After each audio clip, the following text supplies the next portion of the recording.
제가 생각하기에 주님을 만나기 이전의 바울에게도 고통이 있었을 것입니다. 교회에 충성하고 율법에 순종하려고 애썼는데 그 중심에는 여전히 자아가 살아있었습니다. 성령의 음성을 외면했습니다. 바울이 얼마나 힘들었을까요?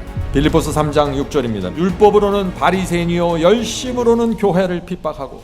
사울은 예수님을 제자들을 핍박했습니다. 그런데 동시에 예수님의 생애를 지켜볼 수밖에 없었습니다. 예수님의 거룩한 삶을 보았습니다. 예수님의 산상수훈 설교를 들었습니다. 사울의 마음이 어땠을까요?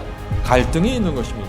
왜 갈등이 생겼을까요? 자기는 사람들이 다 인정하는 정통 교단 속에 있었는데 예수님은 이단이었는데 예수님의 설교를 들어보니까 자기 속에 팔복의 경험이 없다는 사실을 느끼는 것입니다. 마음이 가난해지는 경험, 심령이 죄로 애통해하는 경험이 바울은 뭔지 몰랐습니다. 심령이 청결한 자는 하나님을 본다고 했는데 이 바리새인 사울이 그것을 모르는 것입니다. 거듭남이 무엇인지 모르는 것입니다. 죄를 범할 때마다 이 사울은 양을 끌고 성소에 찾아갔을 것입니다. 그러나 그곳에서 영혼의 평안을 얻지 못한 것입니다. 사울의 마음이 얼마나 답답하고 외롭고 슬펐을까요? 오늘 말씀을 꼭 들어보시기 바랍니다.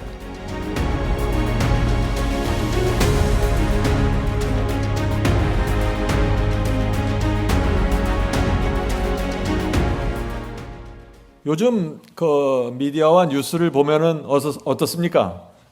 예수께서 재림하신다는 징조들이 점점 더 분명하게 나타나는 것을 우리가 느낄 수 있습니다. 전쟁과 재난과 또 경제와 정치에 또 세상 사람들이 살아가는 모습을 볼 때 정말 예수께서 가까이 오시는구나 하는 것을 우리가 느낄 수 있습니다.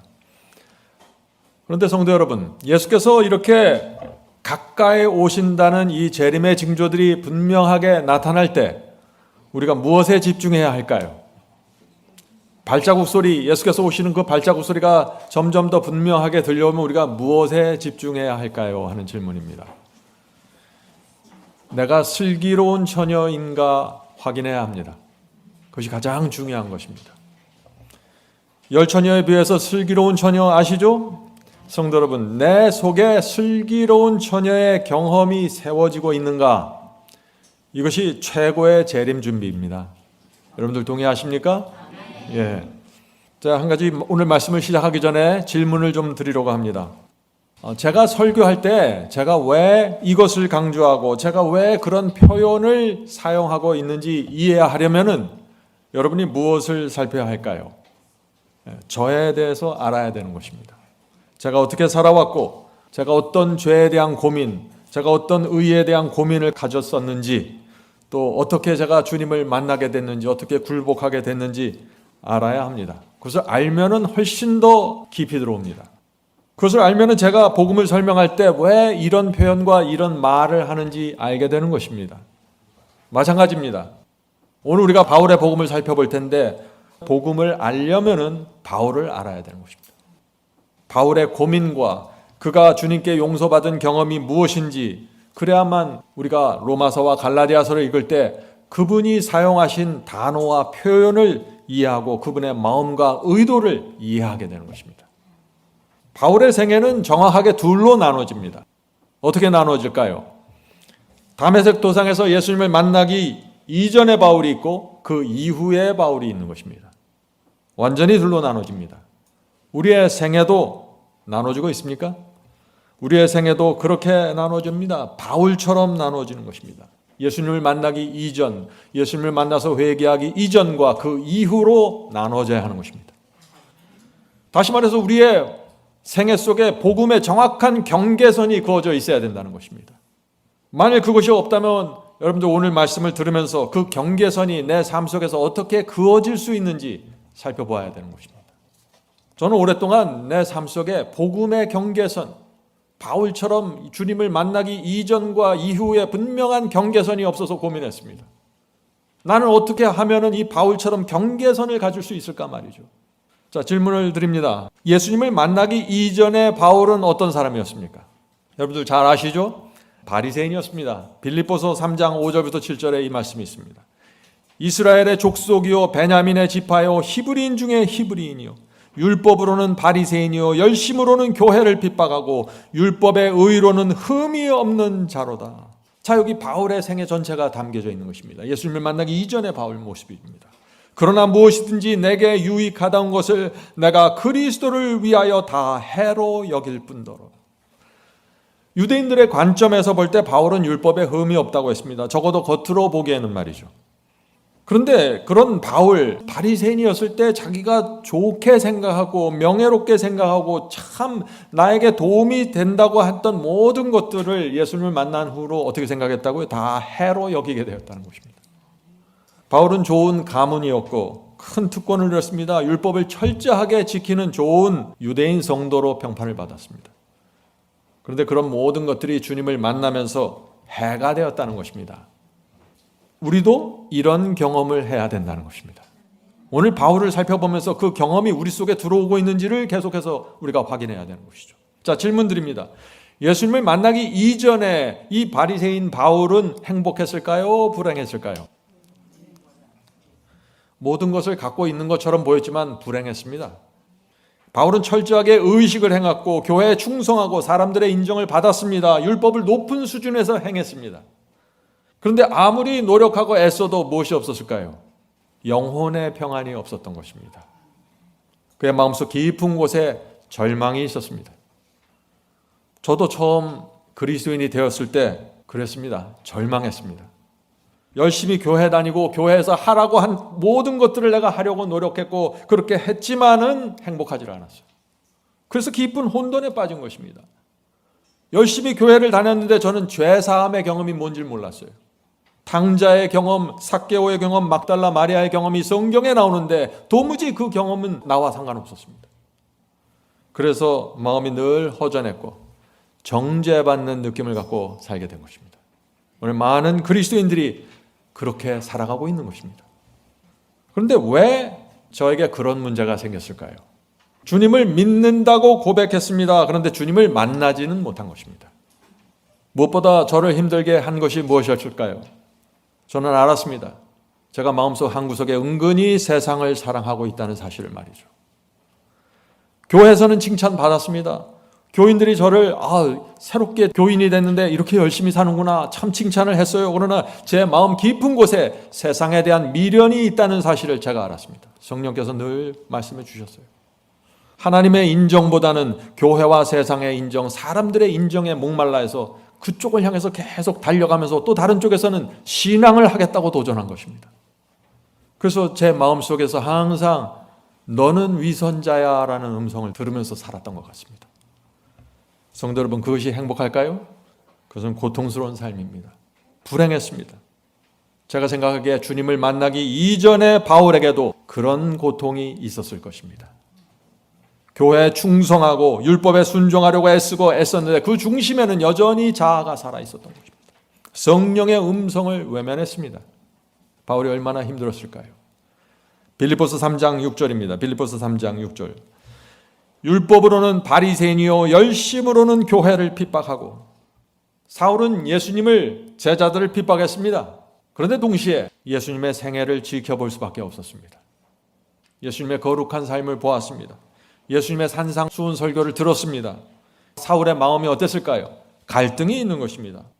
왜 갈등이 생겼을까요? 자기는 사람들이 다 인정하는 정통 교단 속에 있었는데 예수님은 이단이었는데 예수님의 설교를 들어보니까 자기 속에 팔복의 경험이 없다는 사실을 느끼는 것입니다. 마음이 가난해지는 경험, 심령이 죄로 애통해하는 경험이 바울은 뭔지 몰랐습니다. 심령이 청결한 자는 하나님을 본다고 했는데 이 바리새인 사울이 그것을 모르는 것입니다. 거듭남이 무엇인지 모르는 것입니다. 죄를 범할 때마다 이 사울은 양을 끌고 성소에 찾아갔을 것입니다. 그러나 그곳에서 영혼의 평안을 얻지 못하는 것입니다. 사울의 마음이 얼마나 답답하고 외롭고 슬펐을까요? 사울은 예수께서 십자가에서 돌아가시는 모습을 지켜보았을 것입니다. 주님의 순결함과 거룩한 그 죽음을 보았습니다. 성령께서 그때 사울의 마음에 강력하게 역사하셨을 것입니다. 그런데 외면했습니다. 참 이상하죠? 왜 외면했을까요? 그런데 또 얼마 있어서 엄청난 일이 생겼습니다. 분명히 예수께서 죽으신 것을 확인했는데 죽었다고 생각한 그 예수께서 3일 만에 무덤에서 부활하신 것입니다. 바울의 마음이 어땠을까요? 마태복음 27장 51절부터 54절에 이 말씀이 있습니다. 땅이 진동하여 바위가 터지고 무덤들이 열리며 자던 성도들의 몸이 많이 일어나되 예수의 부활 후에 저희가 무덤에 나서 거룩한 성에 들어가 많은 사람들에게 보이니라. 놀라운 말씀이죠. 예수께서 부활하실 때 예수님만 부활한 게 아니라는 것입니다. 많은 사람들이 부활했습니다. 땅이 흔들리면서 바위가 터져나갔습니다. 이스라엘 속에서 이 예수님의 부활을 모르는 사람들이 있었을까요? 구약시대에 죽었던 성도들이 부활했습니다. 그 부활한 성도들이 어떻게 했다고 했어요? 거룩한 성 예루살렘에 들어가 많은 사람들 앞에서 걸어 다녔다고 했습니다. 도무지 부인할 수 없는 부활의 증거가 나타난 것입니다. 사울의 마음이 얼마나 두렵고 무서웠을까요? 이쯤 되면 예수님 앞에 나가서 무릎 꿇어야죠. 그런데 안 꿇었습니다. 유대 교회가 예수께서 부활하셨던 그 사실을 덮으려고 감추려고 애를 썼는데 사울은 진실이 무엇인지 알았습니다. 그러나 여전히 이 사울은 성령의 음성을 외면했습니다. 교회 지도자들의 권위를 따라간 것이죠. 아브라함의 교회, 야곱의 교회, 유대 수천 년 동안 지켜온 이 유대 교회를 버릴 수가 없었던 것입니다. 자, 그런데 또다시 엄청난 일이 생겼습니다. 어떤 일이 생겼을까요? 오순절이 되어 사도들과 다락방에 모인 이 120명의 성도들에게 어떻게 돼요? 성령이 퍼부어진 것입니다. 자기가 그렇게 무시했던 이 제자들이 와서 방언으로 엄청난 설교들을 하는 것입니다. 제자들이 성령 충만함으로 어떤 설교했습니까? 너희들이 죽인 나사렛 예수가 바로 하나님의 아들이었다고 선포하는 것입니다. 그것을 들은 이 사울의 심정이 어땠을까요? 여러분이 사울 같았으면 어땠을까요? 너무나 무섭지 않겠습니까? 그런데 이 사울은 여러 해 동안 그 이후에도 계속해서 성령의 음성을 거절하는 자로 살았다는 것입니다. 율법을 열심히 여전히 행했습니다. 성령의 호소를 그러나 외면했습니다. 그래서 영혼의 평안이 없는 채로 살아간 것입니다. 바울의 마음속에 가장 갈급했던 것이 무엇인지 여러분들 잘 이해하셔야 돼요. 결국엔 어디까지 갔어요? 스데반을 돌로 쳐서 죽이는데도 가담하게 되는 것입니다. 성도 여러분, 바울의 심정을 이해해야 로마서와 갈라디아서가 보인다는 것입니다.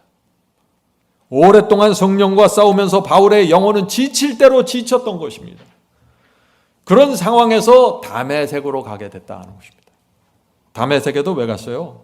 예수 당원을 잡아서 죽이기 위해서 다메섹을 간 것입니다. 그런데 그 다메섹 가는 길에서 어떤 분이 나타나셨나요? 예수님이 나타나셨어요. 자기가 핍박하고 죽이려고 그렇게 애를 썼던 예수께서 이젠 나사렛 예수가 아닙니다.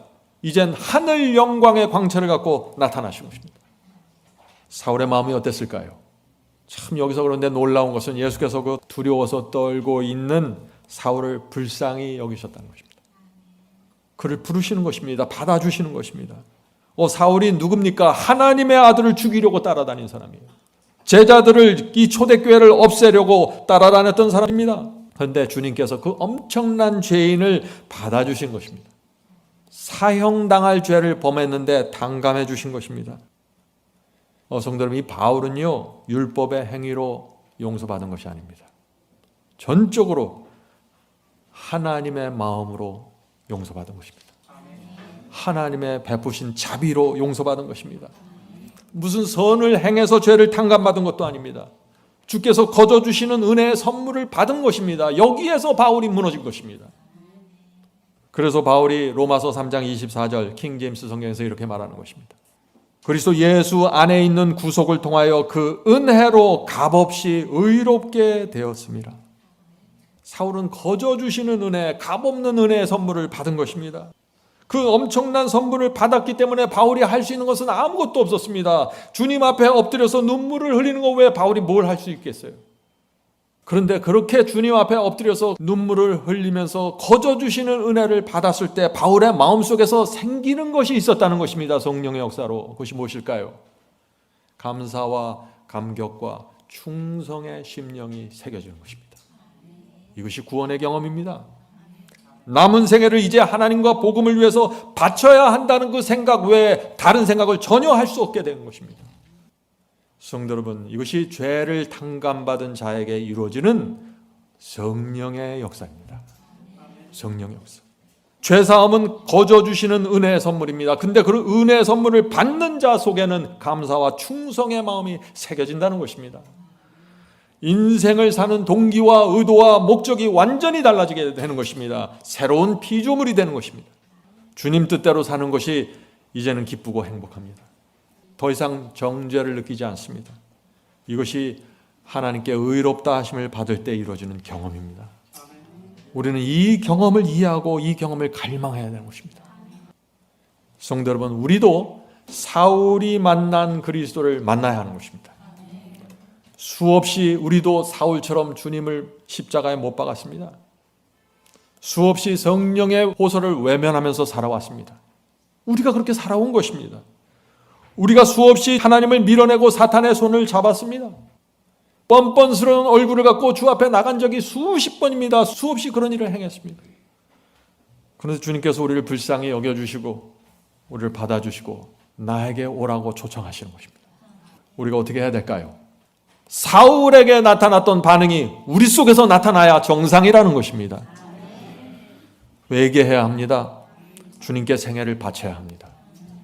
주께서 시키시는 대로, 주님께서 원하시는 대로 살아가야 합니다. 주여 말씀만 하옵소서, 제가 여기 있습니다. 이 고백이 우리 입에서 터져 나와야 하는 것입니다. 그것이 정상입니다. 자, 질문 드립니다. 로마서에는 바울의 감격이 터져 나오는 장이 있습니다. 몇 장에서 바울의 감격이 터져 나올까요? 바울은 로마서를요 아주 논리적으로 써나갔습니다. 1장부터 시작해서 아주 의도된 대로 써나가는 것이에요. 그런데 어디를 목적으로 써나가요? 8장을 목적으로 써나간다는 것입니다. 로마서 8장에서 바울이 놀라운 감격으로 이렇게 외치는 것입니다. 이 로마서 8장 1절의 이 말씀은 조용히 읽을 수 없는 성경절이에요. 로마서 8장 1절 킹제임스 성경으로 봅니다. 그러므로 이제 그리스도 예수 안에 있는 자에게는 결코 정죄함이 없나니. 이것이 바울이 그렇게 외치고 싶었던 외침입니다. 오랜 세월 바울이 바리새인으로 율법을 행하고 행했습니다. 그런데 늘 한쪽에서 정죄받고 있었습니다. 가책을 갖고 살았습니다. 그런데 주님을 만나고 그리스도 안에 들어가게 된 것입니다. 결코 정죄받지 않게 된 것입니다. 그런데 정죄받지 않는 이유를 뭐라고 지금 바울이 설명하고 있어요? 육신을 따라 행하지 아니하고 성령을 따라 행하느니라. 성도 여러분, 이것이 바로 바울이 그토록 소원했던 경험입니다. 바리새인일 때 이 바울이 율법과 의식을 열심히 행했어요. 그러나 늘 자아가 살아있었고 성령의 호소를 밀어내고 있었고 육신의 정욕과 이기심에 굴복하며 살았습니다. 겉으로는 율법의 완전한 정결함 속에 들어가 있는 것처럼 보였지만 말이죠. 그러나 한쪽 구석에서 늘 위선과 양심의 가책으로 시달리는 삶을 살았다는 것입니다. 그런데 주님을 만나면서 어떻게 됐어요? 육신을 따르지 않고 성령의 인도하심을 따라가게 되었다. 그리스도 안에 거할 수 있게 되었다. 정죄받지 않게 되었다라고 외치는 것입니다. 로마서를 통해서 이 바울은 모든 그리스도인들에게 바로 이 경험을 소개하고 싶었던 것입니다. 바울이 얼마나 기뻤을까요? 자신이 경험한 이 구원의 경험을 은혜가 왕노릇한다고 설명합니다. 로마서 5장 21절입니다. 죄가 사망 안에서 왕노릇하는 것 같이. 자, 죄는 이 사울 안에서 왕노릇했습니다. 죄를 도무지 떨쳐버릴 수가 없었던 것입니다. 율법의 행위를 열심히 행하고 있었는데도 불구하고 죄가 사망 안에서 왕노릇한 것 같이 은혜도 또한 의로 말미암아 왕노릇하여 우리 주 예수 그리스도로 말미암아 영생에 이르게 하려 함이니라. 성도 여러분, 바울에게 일어난 변화가 무엇입니까? 죄가 왕노릇하는 삶에서 은혜가 왕노릇하는 삶으로 옮겨진 것입니다. 성도 여러분, 믿음으로 의롭게 되면은 은혜가 우리 속에서 왕노릇한다는 것입니다. 이 경험이 얼마나 귀한지 모르겠습니다. 은혜가 우리를 끌어가게 되는 것입니다. 내가 노력하고 애써서 율법의 행위를 만들어내려고 조작하는 것이 아닙니다. 은혜가 나를 끌고 가서 율법의 기쁜 마음으로 순종하게 끌고 가버리는 것입니다. 열매로 생기는 것입니다. 이렇게 될 때 억지 신앙이 사라지고 위선이 사라지고 은혜 속에서 죄가 떨어져 나가버리는 것입니다. 이것이 복음입니다. 로마서 6장 1절 2절 보겠습니다. 로마서 6장 1절 2절. 그런즉 우리가 무슨 말하리요? 은혜를 더하게 하려고 죄에 거하겠느뇨? 그럴 수 없느니라. 죄에 대하여 죽은 우리가 어찌 그 가운데 더 살리요? 성도 여러분, 은혜가 우리 속에 들어오면 어떻게 돼요? 죄에 거할 수 없다고 외치게 됩니다. 그럴 수 없다고 외치게 되는 것입니다. 은혜 아래 거하면은 죄에 대한 흥미와 관심이 사라집니다. 하나님의 은혜를 맛보면 그렇게 되는 것입니다. 죄가 재미없어집니다. 그래서 죄에 대하여 죽게 된다고 말하는 것입니다. 죄에 대하여 죽은 우리가 어찌 그 가운데 더 살리오. 이것이 은혜 아래 거하는 경험입니다. 자, 주님의 은혜가 무엇인지 알면은 분명한 변화들이 생깁니다. 바울은 이것을 또 다른 표현으로 설명합니다. 로마서 8장 12절 13절입니다. 로마서 8장 12절 13절. 그러므로 형제들아 우리가 빚진 자로 돼 육신에게 져서 육신대로 살 것이 아니오. 바울은 은혜를 만난 다음에 그리스도의 십자가의 사랑을 본 다음에 은혜의 빚진 자가 되었다고 하는 것입니다. 은혜의 빚진 자가 되는 것, 그것이 거듭남입니다. 자, 이 은혜의 빚진 자가 되면 어떻게 돼요? 육신에게 져서 육신에 끌려다니면서 살지 않게 된다는 것입니다. 너희가 육신대로 살면 반드시 죽을 것이라되 영으로서 성령으로서 몸의 행실을 죽이면 살리리.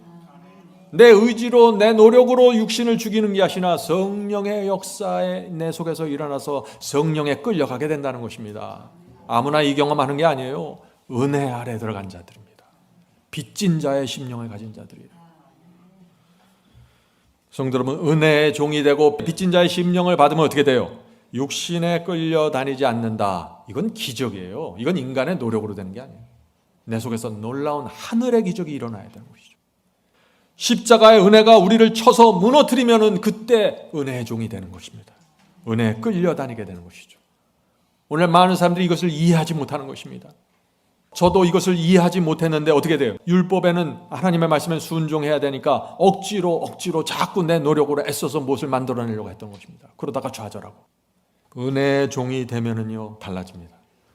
은혜의 종이 되면 나눠주게 됩니다. 은혜의 종이 되면 희생하게 됩니다. 은혜에 끌려다니면 용서해주게 됩니다. 은혜의 종이 되면 나눠주고 자비를 베풀게 됩니다. 나보다 어려운 자를 만날 때 그냥 지나치지 못합니다. 은혜의 종입니다. 이것이 믿음으로 의롭게 된 사람의 모습입니다. 자, 바울은 이 로마서에서요 처음부터 믿음을 계속해서 강조합니다. 율법의 행위가 아니야, 믿음이야, 은혜를 강조합니다. 그러면서 마지막 로마서 마지막 장 마지막 절에 가서 바울이 또 놀라운 선포를 합니다. 로마서 16장 26절. 이제는 나타나신 바 되었으니 영원하신 하나님의 명을 쫓아 선지자들의 글로 말미암아 모든 민족으로 믿어 순종케 하시려고 알게 하신 바. 무슨 뜻입니까? 지금 로마서에서 계속 믿음을 강조하고 율법의 행위가 아니라 믿음이야, 오직 믿음, 오직 예수, 오직 은혜를 강조하다가 마지막에 와서 그러나 복음의 목적은 분명해. 너희가 정말 하나님을 믿으면 믿어 순종케 될 거야. 이 말을 하는 것입니다. 신앙은요, 여러분이 정말 주님의 십자가의 사랑과 희생을 하면은 믿는 데서 끝날 수가 없어요. 믿음에서 멈출 수가 없습니다. 계속해서 더 나가게 됩니다. 복음이 무엇인지를 알면은 주님을 믿게 될 뿐만 아니라 순종하는 데까지 나가게 되는 것입니다. 십자가의 사랑을, 십자가의 희생을 바라보면 나를 위해 죽으신 주님을 위해 내가 모든 것을 바치겠다는 그 소원이 내 마음속에서 생겨나는 것입니다. 거기까지 나가게 되는 것입니다. 도중에서 멈출 수 없어요. 그 소원이 마음속에서 생기면은 주의 말씀에 순종하고 충성하게 되는 것이 자연스러운 것입니다. 좁은 길을 걸어가는 것이 자연스럽게 됩니다. 이 모든 것이 열매로 맺혀지게 되는 것입니다. 성도 여러분, 죄 사함을 받은 영혼 속에서 나타나는 이 열매들을 누구도 막을 수가 없는 것입니다. 자, 빌립보서에서 바울은 또 놀라운 진리를 선포합니다. 빌립보서 3장 7절부터 9절입니다. 계속해서 이 바울의 경험이 나오는 것입니다. 그러나 무엇이든지 내게 유익하던 것을 내가 그리스도를 위하여 다 해로 여길 뿐더러 또한 그 모든 것을 해로 여김은 내 주 그리스도 예수를 아는 지식이 가장 고상함을 인함이라. 바울은 전에는 바리새인이 가장 고상한 줄 알았어요. 바리새인이 행하는 의식과 율법이 가장 높은 수준이고 가장 고상한 줄 알았어요. 그런데 예수님을 만나고 보니, 예수께 대한 지식을 갖고 보니 어떻게 됐다고요? 그건 다 아무것도 아니구나. 그렇게 깨달은 것입니다. 그래서 과거에 자기가 유익하다고 생각했던 것들을 다 해로 여기는 것입니다. 왜 이런 변화가 생겼다고요? 예수님을 만난 것입니다. 예수님의 사랑과 희생과 그분이 우리를 위해서 모든 것을 쏟아붓는 그 모습을 본 것입니다. 그래서 과거에 바리새인으로서 애지중지하고 명예롭게 생각했던 것들 다 내려온다. 배설물처럼 다 내려온다는 것입니다. 자, 계속해서 읽어보죠. 빌립보서 3장 계속해서 보겠습니다. 내가 주님을 위하여 모든 것을 잃어버리고 배설물로 여김은 그리스도를 얻고, 자, 그리스도를 얻는다고 했는데 이 원어를 보면은 충만하게 얻기 위해서 그렇게 되어 있어요. 그리스도를 더 충만하게 얻기 위해서 그 안에서 발견되려 함이니. 성도 여러분, 바울이 왜 모든 것을 배설물처럼 버렸어요? 바울의 소원은 하나예요. 예수님을 더 충만하게 얻기 원하는 것입니다. 무슨 구원받기 위해서 지옥 가지 않기 위해서 그런 차원이 아니에요. 지금 바울은 가장 고상한 그 주님을 내가 더 충만하게 얻고 싶어서 이 모든 내 이 그리스도의 삶에 불필요하고 해가 되는 것들은 다 버린다는 것입니다. 바울은요, 이 그리스도 안에 거하는 이 경험이 얼마나 행복한 삶인지 알았습니다. 불행하게 살아왔는데, 외롭게 살아왔는데 그리스도 안으로 들어가고 보니까 자기가 그렇게 갈망하던 모든 것들이 채워져 버린 것입니다. 그래서 이 경험을 주님 안에 더 깊이 들어가고 주님 안에서 더 충만하게 얻고 싶은 이 경험을 갖기 위해서 붙잡고 있던 모든 것들을 버리게 됐다는 것입니다. 이것이 그리스도의 삶입니다. 여기에는 율법주의도 없고, 여기는 이상한 극단도 없고, 여기는 아주 순수한 복음만이 있는 것입니다. 성도 여러분, 주님을 생각해 보십시오. 주님은 나사렛 예수였지만 동시에 만왕의 왕이십니다. 우주를 지배하는 하나님이십니다. 그런 분께서 우리를 위해서 모든 것을 주셨던 것입니다. 우리가 어떻게 해야 할까요? 우리가 주님 앞에 어떻게 반응해야 될까요? 우리도 우리 모든 것을 주 앞에 드려야 되지 않겠습니까? 하나님도 우리를 위해서 주셨는데. 자, 빌립보 3장 9절 계속해서 읽겠습니다. 빌립보 3장 9절. 자, 이런 배경에서 빌립보 3장 9절을 읽어야 된다 하는 것입니다. 내가 가진 의는 율법에서 난 것이 아니요 오직 그리스도를 믿음으로 말미암는 것이니 곧 믿음으로 하나님께로서 난 의라. 성도 여러분, 이제 이 말씀의 의미를 아시겠죠?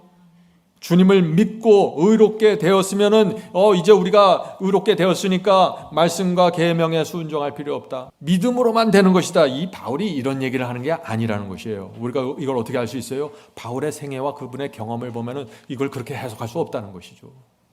바울은 그래서 로마서 3장 31절에서 사람들이 오해할 수 없는 분명한 말씀을 남기는 것입니다. 로마서 3장 31절. 그런즉 우리가 믿음으로 말미암아 율법을 폐하느냐 그럴 수 없느니라 도리어 율법을 굳게 세우느니라. 이 바울은 로마서와 갈라디아에서 율법을 무시하고 율법을 폐지하는 말을 하는 것이 아니라 어떻게 하면 하나님의 말씀과 계명을 우리가 순종할 수 있는지를 설명하는 것입니다. 나는 과거에 율법의 행위를 만들어내려고 내 노력으로 하다가 다 실패했어. 그렇게 되는 게 아니야. 믿음으로 통해서 하나님의 말씀과 계명에 순종할 수 있게 되는 거야. 그렇게 말하는 것입니다. 자, 이제 질문 드립니다. 자, 그렇다면 내가 가진 의는 율법에서 난 것이 아니요 오직 그리스도를 믿음으로 말미암는 것이니 이 말씀이 무슨 뜻입니까? 하는 질문입니다. 이제 여러분들 이해하시겠죠? 바울의 입장에서 이 말씀을 봐야 된다는 것입니다. 바울은 바리새인으로 오랫동안 율법으로 의를 얻으려고 했던 사람입니다. 율법대로 양을 수없이 죽였고 율법대로 먹고 율법대로 의식을 행했습니다. 그런데 그의 영혼은 말라갖고 죽어갔던 것입니다. 너무나 괴롭고 외롭게 사는 것입니다. 영혼의 평안이 없었습니다. 그런데 주님을 만나고 그분이 어떤 분인지 알게 되었고 그렇게 하고 나니까 어떻게 됐어요? 온 영혼에 생명이 흘러들어오는 것입니다. 주님을 온 마음으로 믿게 되었습니다. 신뢰하게 되었습니다. 주님의 말씀이라면 무엇인지 믿고 따르게 되었습니다. 바울은 이것을 말하고 싶었던 것입니다. 그래서 바울이 드디어 과거에 자기가 바리새인으로 하지 못했던 그 나뉘지 않는 마음으로 하나님을 섬기고 충성하는 그 헌신을 드리게 되었다는 것입니다. 그래서 바울이 내가 가진 의는 율법에서 난 것이 아니요 오직 그리스도를 믿는 믿음에서 난 것이라고 선포하는 것입니다. 이 말씀의 의미를 아시겠습니까? 제가 한 말씀 읽겠습니다. 제가 참 좋아하는 말씀인데 God's Sons and Daughters라는 말입니다. 288페이지의 글입니다. 마음이 하나님께 대하여 무조건적으로 굴복될 때까지 인간은 참 포도나무이신 그리스도 안에 거할 수 없으며, 많은 사람들이 이 말씀을 받아들이지 못하는 것입니다. 이것이 무슨 뜻인가 하고 질문하는 것이죠. 어떻게 우리 마음이 하나님께 무조건적으로 굴복될 수 있습니까? 어떻게 무조건적으로 굴복될 수 있을까요? 하나님의 사랑과 희생이 무엇인지 알면은 그렇게 된다는 것입니다. 여러분들이 어린아이를, 여러분의 자녀를 키웠을 때 다들 그런 경험 한두 번을 하셨을 거예요. 아이가 어렸을 때 옷장 위에, 좁은 높은 옷장 위에 올려놓고 아버지가 떨어지라고 그러죠. 아이야 떨어져라 떨어져라. 근데 처음에 안 떨어지잖아요. 그런데 나중에 아버지와 아들의 관계가 설정이 되면 어떻게 돼요? 겁도 없이 덜썩 떨어뜨립니다. 무조건적인 굴복입니다. 하나님을 믿고 신뢰하면 무조건적으로 뛰어내리게 되는 것입니다. 주께서 우리를 위해 모든 것을 바친 십자가를 보면은 우리 마음에서 하나님께 대한 의심과 불신이 사라져 버립니다. 하나님을 전적으로 신뢰하게 됩니다. 그래서 무조건적인 굴복이 가능하게 된다는 것입니다. 하나님께서 말씀하시면 왜 이렇게 해야 됩니까? 내가 왜 그렇게 해야 되나요? 질문하지 않고 저는 하나님을 믿습니다. 하나님의 말씀을 신뢰합니다. 이것이 무조건적인 굴복입니다. 그런 사람들 안에 어떻게 돼요? 계속해서 읽겠습니다. 마음이 하나님께 대하여 무조건적으로 굴복될 때까지 인간은 참 포도나무이신 그리스도 안에 거할 수 없으며, 그리스도 안에 들어가서 계속해서 의심하고 불신할 수 없다는 것입니다. 그리스도 안에 거할 수 없으며 그 안에서 성장할 수도 없고 풍성한 열매를 맺을 수도 없다. 하나님께서는 죄에 대하여 조금도 타협하지 않으실 것이다. 만일 그분께서 그렇게 하실 수 있었다면 그리스도께서 이 세상에 오셔서 고통당하시고 죽을 필요도 없으셨다. 진리를 받아들인 사람의 성품과 행위 모두에 변화가 생기지 않는 개심의 경험은 가짜이다. 성도 여러분, 우리가 정말 주님을 온 마음으로 전적으로 신뢰하고 그분을 향한 빚진 자의 심령을 갖게 되면 어떻게 된다고요? 모든 것이 열매로 풍성하게 맺혀지게 되고 변화되지 않을 수가 없다는 것입니다. 오늘날 그리스도인들이 이 말씀, 오늘 우리가 나누는 이 복음의 핵심을 놓쳐버릴 것입니다. 죄에 대한 그 핵심을 놓친 이유가 뭐예요? 바울처럼, 사울처럼 그 경험이 없다는 것입니다. 죄에 대한 고민이 없습니다. 은혜에 대한 고민이 없습니다. 내가 어떻게 의를 받을 수 있을까 고민을 하지 않아요. 영혼의 고통이 없습니다. 죄가 죄로 느껴지지 않기 때문에 은혜가 은혜로 느껴지지 않는 것입니다. 그래서 어떤 문제가 생깁니까? 십자가 은혜로 죄를 사함받았다고 입으로 고백은 하는데 은혜가 내 마음에 들어와서 왕노릇하지 못하게 됐다는 것입니다.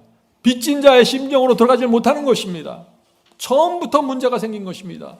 사울은 그런데 깊은 고통이 있었다는 것입니다. 율법주의자로서 그렇게 율법과 의식으로 의를 만들어내려고 했는데 처절하게 좌절해버린 것입니다. 신앙대로 살고 싶었지만 계속해서 자아가 일어나서 육체에 굴복하는 것입니다. 깊은 고민에 빠진 것입니다. 그러면서 주님을 핍박하고 그 고통을 이해하셔야 돼요. 그래서 주님을 만난 이후에 모든 것을 다 배설물처럼 버려버리는 엄청난 해방의 경험으로 들어가게 된다는 것입니다. 사울이 다메섹에서 주님을 만난 이후 첫 번째 한 설교가 무엇인가요? 이 첫 번째 설교에서도 바울의 마음이 그대로 드러나는 것입니다. 사도행전 9장 18절부터 20절입니다. 침례를 받고 음식을 먹음에, 지금 바울의 경험이죠. 침례를 받고 음식을 먹음에 강건하여지니라. 사울이 다메섹에 있는 제자들과 함께 며칠 있을새 즉시로 각 회당에서 예수의 하나님의 아들이심을 전파하니. 이해하시겠죠? 이 바울의 첫 설교가 뭐예요? 나사렛 예수는 하나님의 아들이라고 선포하는 것입니다. 이건 유대교의 핵폭탄입니다. 엄청난 폭탄을 터뜨리고 다니는 것입니다. 자신이 죽이려고 핍박했던 그 예수를 하늘 왕으로 높이고 싶은 것입니다.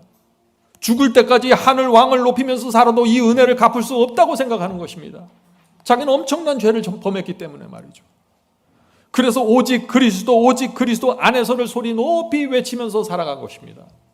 성도 여러분, 바울이 어떤 삶을 살았고 어떤 고민을 했으며 어떤 고통을 받았는지를 알아야 로마서와 갈라디아서가 보이게 되는 것입니다. 바울은 이 십자가 은혜를 알게 된 후 그냥 난 다른 사람들보다 율법 몇 가지 더 지켜야지 이 수준이 아니에요. 그건 바리새인 때 하던 생각이고, 주님을 만난 후 이 바울의 마음에는 죽을 때까지 주님을 위해 헌신해도 내가 결코 그 은혜를 조금 더 갚을 수 없다 하는 그 조급함이 있었던 것입니다. 내가 주님께 더 헌신해야지, 더 희생해야지, 내 이 짧은 인생 속에 내가 다 갚아야 되는데 도무지 갚을 수 없는 은혜를 어떻게 갚을까? 마음에 조급함이 있는 것입니다. 그래서 수없이 얻어맞고 감옥에 갇히고 굶주리면서 아시아와 유럽 전체를 돌아다닌 것입니다. 사람들이 볼 때 이건 정상이 아니에요. 제정신이 아닙니다. 그러나 바울의 마음속에 조급함이 있었다는 것입니다.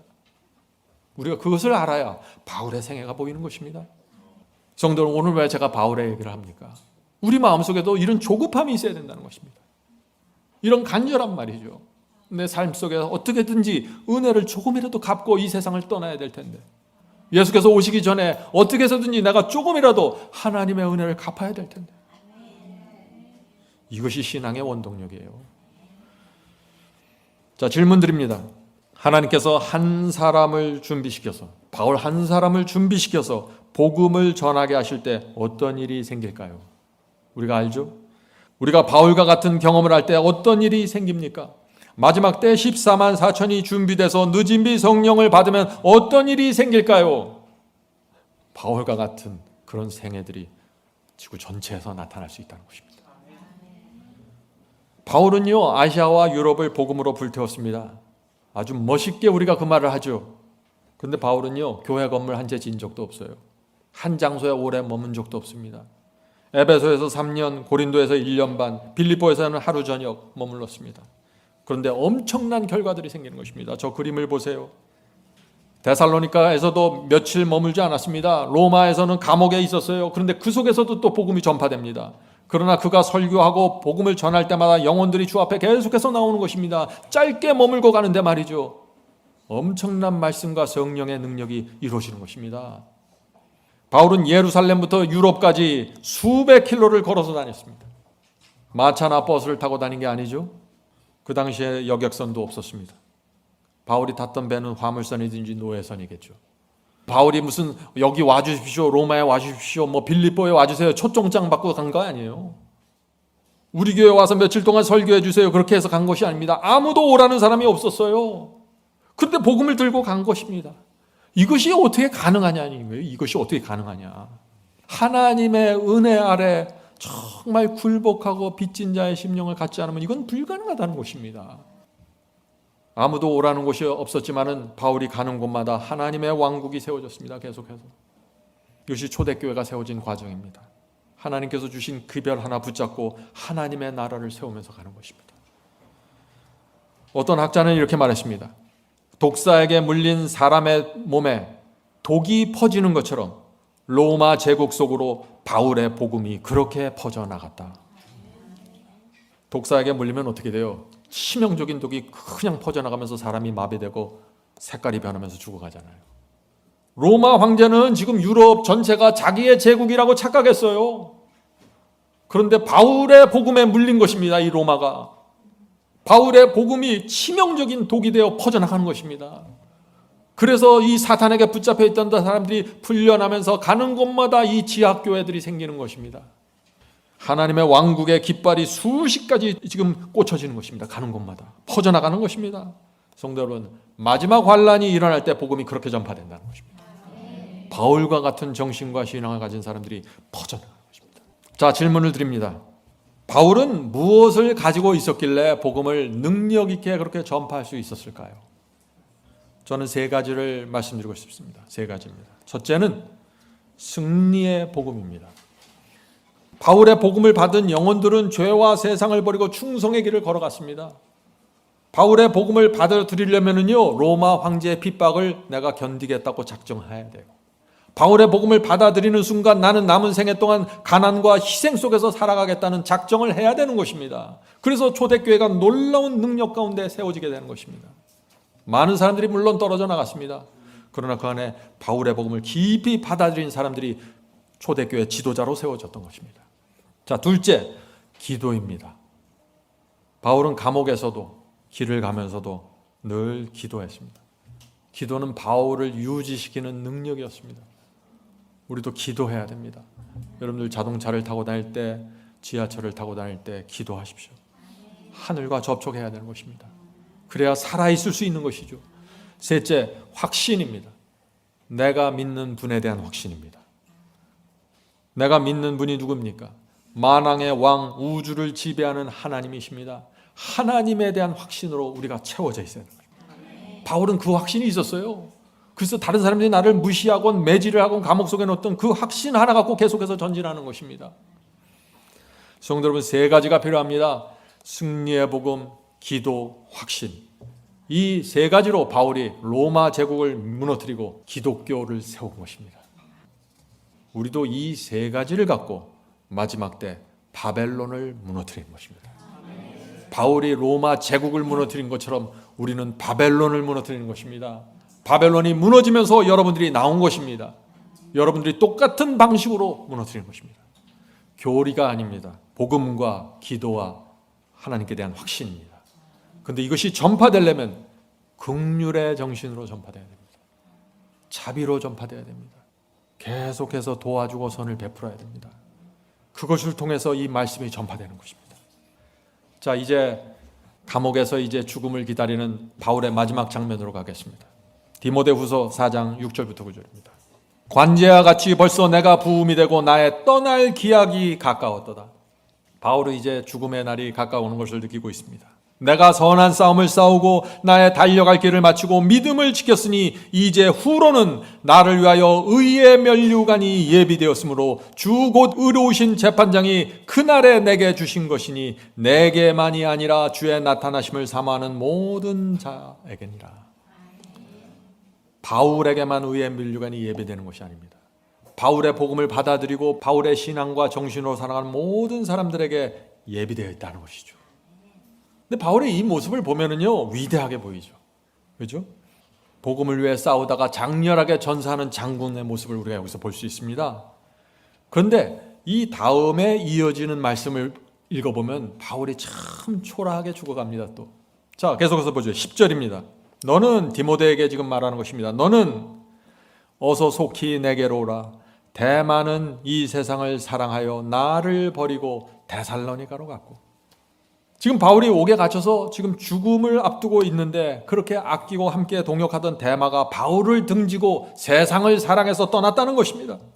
바울은 외로운 사람입니다. 13절 보겠습니다. 네가 올 때 내가 들어와 가보의 집에 둔 겉옷을 가지고 오고 또 책은 특별히 가죽 종이에 쓴 것을 가져오라. 바울은 변변한 겉옷도 입지 못한 채 투옥되었습니다. 그래서 디모데에게 또 부탁하는 것입니다. 디모데야, 가보의 집에 둔 그 겉옷을 좀 가져다오. 이 감옥이 춥구나. 또 내가 읽을 책이 필요하다. 그 책을 꼭 나에게 갖다 다오. 성도 여러분, 하나님의 가장 사랑한 종이고 능력 있는 종이고 소아시아와 유럽을 복음으로 불태웠던 이 하나님의 위대한 종인데 이런 모습이 또 같이 있는 것입니다. 이런 모습이.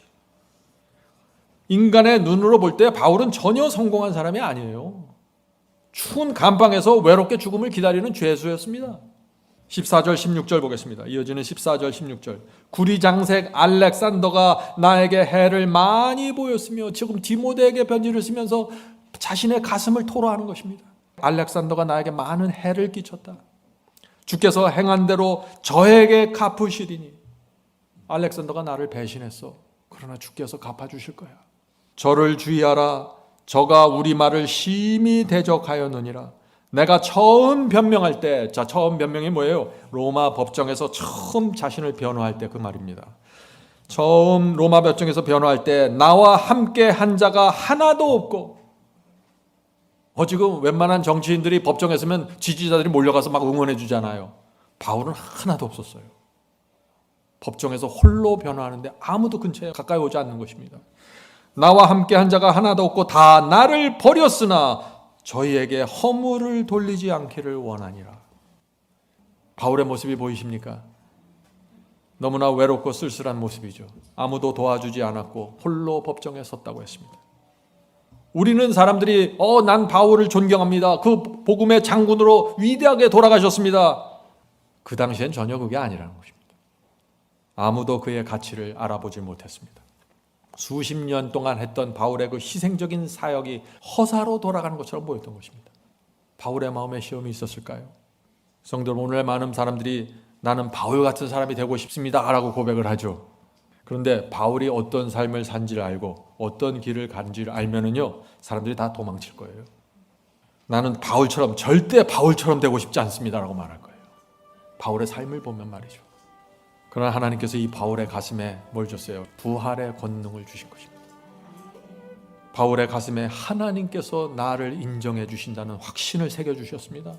바울은 그거 하나 붙잡고 살아간 것입니다. 하나님께서 주시는 확신 말이죠. 그것이 있으면 인생은 성공인 것입니다. 제가 한 시를 읽어드리도록 하겠습니다. 이 시를 읽고 마치겠습니다. 실패해도 성공할 수 있다 하는 제목입니다. 아무리 실패한 인생처럼 보여도 하나님께서 나를 인정해 주시면 인생은 성공입니다. 아무리 인생이 망가진 것처럼 보여도 주님께 사로잡힌 바 되면 인생은 성공입니다. 아무리 인생이 초라하게 보여도 하나님께 충성하는 사람이 되면 인생은 성공입니다. 아무리 인생이 풀리지 않았어도 죄를 가증스럽게 여기는 사람이 되면 인생은 성공입니다. 아무리 억울한 인생을 살았어도 순종이 기쁨이 되고 좁은 길이 감사가 되면 인생은 성공입니다. 아무리 인생의 고난과 시련이 많아도 나보다 더 어려운 자를 붙잡아주는 마음을 받으면 인생은 성공입니다. 부디 성령께서 우리의 마음과 우리의 인생을 이런 길로 인도해 주시길, 바울의 길로 인도해 주시길 제가 간절히 바랍니다. 하늘에 계신 저희들의 아버지, 저희가 의지할 수 있는 것은 하나님의 성품과 하나님의 자비입니다. 주여, 저희를 불쌍히 여겨 주시옵소서. 저희는 바울보다 더 나갔습니다. 저희는 바울보다 더 많이 주님을 버렸고 주께서 주신 많은 선물들을 무시했습니다. 감사할 줄 모르는 생애를 살았습니다. 주여, 이제 저희가 다메섹으로 가서 주님을 만나길 원합니다. 주여, 만나 주시옵소서. 바울 속에 생긴 그 의의 경험이 저희 속에 이루어질 수 있도록 축복해 주시옵소서. 저희가 간절한 마음으로 지나간 일들을 되돌아볼 때마다 과거에 가졌던 그 특권과 명예였던 것들이 이제 아무것도 아니라는 사실을 보게 됩니다. 주여, 저희가 가진 모든 것을 주 앞에 내려놓고 다시 시작하길 원합니다. 주여, 저희를 새로운 피조물로 만들어 주시옵소서. 저희가 이제 그리스도 안으로 들어가길 원합니다. 과거에 내 노력과 내 행위로 무엇을 만들어 보려고 조작했는데 내려놓겠습니다. 주여, 그리스도 안으로 들어가길 소망합니다. 더 풍요로운 헌신의 마음을 소망합니다. 성령께서 우리 속에 역사해 주셔서 만들어 주시옵소서. 하늘의 선물을 받길 원합니다. 이제 더 이상 정죄받지 않는 삶을 살길 원합니다. 이제 성령을 따라 살고 육신을 따라가지 않기를 원합니다. 빚진 자의 심령을 허락해 주시옵소서. 은혜가 우리 속에 왕노릇하는 그 경험이 늘 이루어질 수 있도록 지켜주시옵소서. 이제 주 앞에 순수한 마음으로 들어올 수 있도록 도와주시옵소서. 모든 말씀 예수님의 이름으로 간절하게 기도드립니다. 아멘.